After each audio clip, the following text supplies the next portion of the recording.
one CEO I worked for the best part of 9 years. And he gave me two crackers: is ask for a business plan and find the research. If you don't have either, how are you even going to start running that business? Joining me on the line today, I've got Matthew Ryan from Matthew Ryan Associates. Welcome to the call, Matthew. Thanks, David. Good to be here. Yeah, tell us a bit about the secret sauce for Matthew Ryan Associates. What do you do? We are people who help people. Is our big company motto. I left the corporate life just after the end of lockdown 1, and thought time to do something for a little bit more fulfilling, a little bit more for purpose. And this was it. It sort of bore out a bit of a conversation with the Liz Walker, Dr. Liz Walker from the RSPCA, needing a bit of help with some systems. And 4 months later, here I am with a couple of clients and working from my garage. You can see behind me. It's brilliant. You know, they're going to have a name for businesses like yours. They're going to call them quarantinis. Pretty much. Yeah, pretty much. I'd agree with that. Change the quarantine to martini being the favourite drink on Friday night. Yep. Fantastic. So maybe give us a bit of detail. What's the service you provide?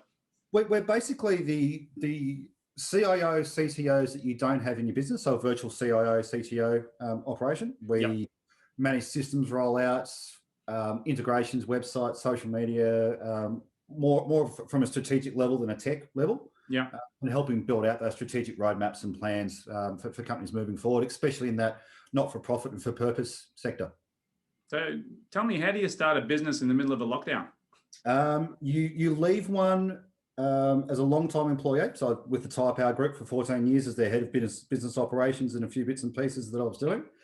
And thought there's more to life than working 60, 70 hours a week for someone else. And trying to balance 2 kids, 2 full-time jobs between my wife and myself in the first lockdown, and then to the second lockdown, something had to give. And I thought it was a bit of a time for a break. We worked out that I wouldn't need to work until sort of March next year. But me being me, I can't sit still. So it was just one of those things that just I fell into and happened, and I now love what I do. I sort of had a few health concerns and thought, look, it's time to start to worry about that. I'm in my early 40s now, so you kind of start to think that there's more to life. And with the 2 young kids, I wanted to play dad for a while as well. So brilliant. It's all the right reason to go into business. All those non-stressful reasons of not keeping yourself up at night, worrying about where next dollar's coming from and your books and all that type of thing. Yeah, brilliant. So tell me, what are your priorities in growing your business right now? Realistically, for me, it was servicing that first customer that I already had. And then it's now leveraging off what I'm doing with there into other industries. So I'm a member of a couple of groups, the CEO Institute for one. There's the LinkedIn groups and sort of pods that I'm a member of as well. But the CEO Institute's a big one. It has 80% of the CEOs from around the country and CIOs and CTOs from around the country as members. And a lot of them are small business owners as well, so they don't know what they don't know. They don't know tech. They might really have a great specialisation in what they do, but when it comes to back-end systems, and especially with the COVID situation and lots of people having to work from home now, I know there's a lot of businesses who put their hands up to say, what do we do? How do we go? We don't have VoIP. We don't have all these different things that we need to do. Can you help? And that was sort of the core why I started. And then the not-for-profit sector has just been that one that I know. It's almost a bit like the automotive industry, where it doesn't have, and especially in tyres, almost the smartest people in the shed, helping out with systems and things. So I thought, if I've got some expertise in that and I wanted to give back, that'd be the perfect opportunity to start giving back. Yeah, brilliant. So let me ask you on a personal level, what lessons have you had out of this whole lockdown experience? That stopping and smelling the roses every now and then is not a bad thing. And the other one being, there's more to life than just getting up in the morning, dropping kids at school, going to work, coming home, repeat, rinse, repeat, rinse, repeat, rinse, repeat. I realised that I was missing out on a lot of their growing up and spent that quality time and enjoyable time with a 6 and a 4-year-old. As much trouble as they can be, I do love them to death occasionally. It's that, and spending time with my wife more and being more of a in-tune parent than I have been.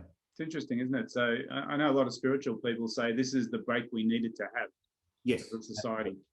And it sort of reset values. And people going, hang on, why are we running around like crazy? This is not what life's about. And when with technology, you can prove that you can work from anywhere. Yeah.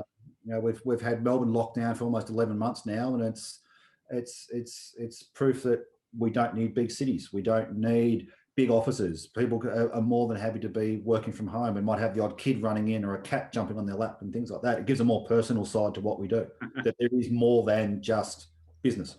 Yeah, brilliant. So let me ask you, best piece of business advice you've ever received. There's two, and it comes back to one CEO I worked for the best part of 9 years. And he gave me two crackers: is ask for a business plan and find the research. If you don't have either, how are you even going to start running that business? It's two very simple ones. Funny you say that, because our whole business is premised around the fact that most people don't have a business plan. Yep. About 98% of small business owners, they go, "Oh no, I've got one. It's in here." Yep. So is that a safe storage location? Not. And then you'd say probably 99% of them don't have an accurate exit plan either. No, and that's true. And they're sort of thinking entry, not exit. Exactly. The classic case in the tire industry is I'll hand it over to my kids and they'll take it on. But then what happens when the kids don't want to take it on? They want to go to uni, they want to become doctors and all that type of thing. So it's interesting how people do that. It is. I compare it to building a house. You can't build a house without a completed picture. Exactly. You need the foundations, you need the stone, you need everything to really get it through. And structurally sound. Yeah, brilliant. Do you read any books on business or personal development? I do. I'm not a big reader. I'm more of a video watcher.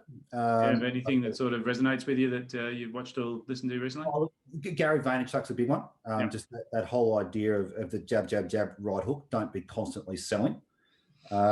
Another one that Nigel Collins wrote about, the game of inches, that if you're trying to digitally transform or be disruptive, you don't need the big idea. It's a series of small little wins along the way that you pick up your systems, you pick up your processes, you make sure they're squeaky clean and just drop.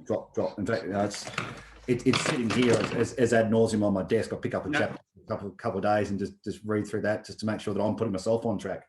Yeah. So what's it called? Game of Inches by Nigel Collins out of Wiley. Okay. Wiley Press. Brilliant. That's really good. Let me ask you one last question. The number one piece of advice you give to someone in business who's in this situation right now? Don't boil the data. Don't boil the data. Don't boil the data. So basically, don't get lost deep down in the little nitty gritties of every little piece must be correct. Yeah. Have the ability to pull yourself back a little bit and look at the business, where it's going, what you need to do to be successful moving forward. So being that low level down in every single little problem or every single little thing you need to do never works. Yeah. You get stressed out, you get blood pressure goes up, you miss the fun times, but having that helicopter view and stepping out and looking a bit more strategically, best piece of advice I can give anybody. Just stopping. Yeah. Awesome. Matthew, nice, short, sharp interview, right to the point. So appreciate your time. Welcome. Thanks.